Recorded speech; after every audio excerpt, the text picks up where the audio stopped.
लेकिन ये है कि सर आखिर आप बाहर रहेंगे तो चीजें कैसे होंगी, आप खुद ही हाँ तो बताइए। बताओ क्या करना चाहिए तुम्हारे हिसाब से।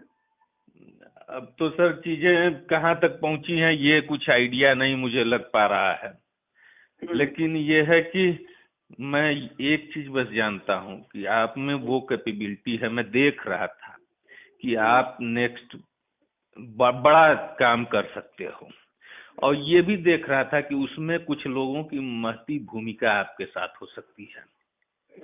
वो योगेंद्र, प्रशांत, आनंद, सारे लोगों की, और सब लोग आपको नेता मानते हैं, इसमें भी मैंने कभी कोई दो राय नहीं पाया। दूसरी टीम मैं ये मानता हूं कि उन लोगों के कंपैरिजन में उतनी इफिशिएंट तो नहीं दिख रही है।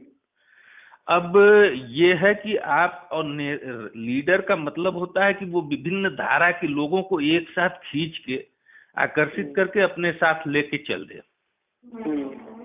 अगर ये चीज डेवलप है और ये आपने कर ली तो मैं दावे के साथ कह सकता हूँ इस देश में वैक्यूम है। मोदी के बस की चीज नहीं है, उसे आपने दिल्ली में हरा के दिखा दिया। आप उससे बड़े नेता बन के उभर सकते हो। जहां तक चुनाव या संगठन विस्तार की बात है, ये सब चीजें जब वहां जिस राज्य में चुनाव घोषित हो उस समय तय की जाए।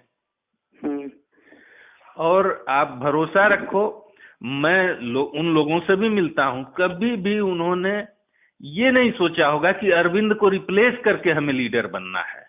अरविंद को आगे करके वो सपोर्ट करना चाहते हैं।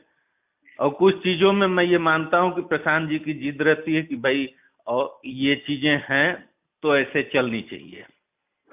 लेकिन ये भी मैं जानता हूं कि आप इस लोकसभा चुनाव के पहले तक प्रशांत जी को कैसे मैनेज कर लेते रहे हो, तो कहीं मुझे कोई प्रॉब्लम दिख नहीं रही है। बहुत अच्छा। लेकिन ये है कि बस अब आपको अलग रखे हैं, शायद मुझे लग रहा है इसीलिए दिक्कत हो रही है। आप अपने को इन्वॉल्व करिए सर प्लीज। और मैंने कई बार आपसे कहा मैं इस लड़ाई झगड़े के लिए नहीं आया था, मेरे को कोई इंटरेस्ट नहीं है इसमें। आप प्रशांत भूषण और योगेंद्र यादव के साथ आप मिलकर काम कीजिए, आपको मेरी बहुत बहुत शुभकामनाएं।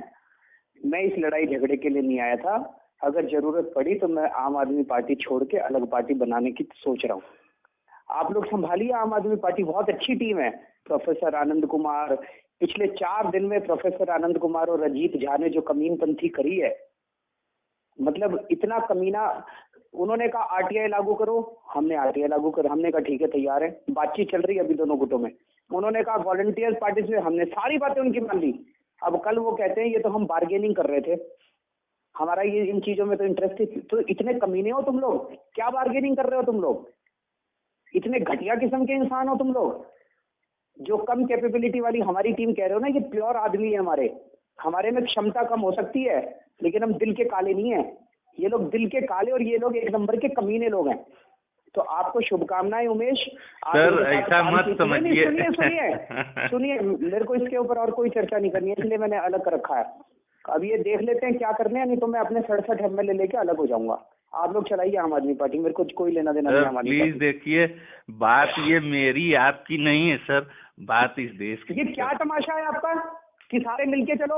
उनसे जाके बात करो ना, उन सालों ने हराने में, तुम्हारी अच्छी टीम जो कह रहे हो उन्होंने हमें हराने में कोई कसर नहीं छोड़ी दिल्ली चुनाव के अंदर। उनको अब साथ लेके चले। किसी और पार्टी में होते उनके पीछे लात मार के उन पार्टी से बाहर निकाल देते सालों को। कमीने लोग हैं वो एक नंबर के, तुम्हें पता नहीं है वो क्या है। सर इतना नजदीक से तो मैं नहीं देख पा रहा हूँ, मैं समझ पा रहा हूँ। तो फिर मत बोलिए अगर नहीं देख पा रहे हैं तो, ठीक है। सॉरी सर अगर मेरी बात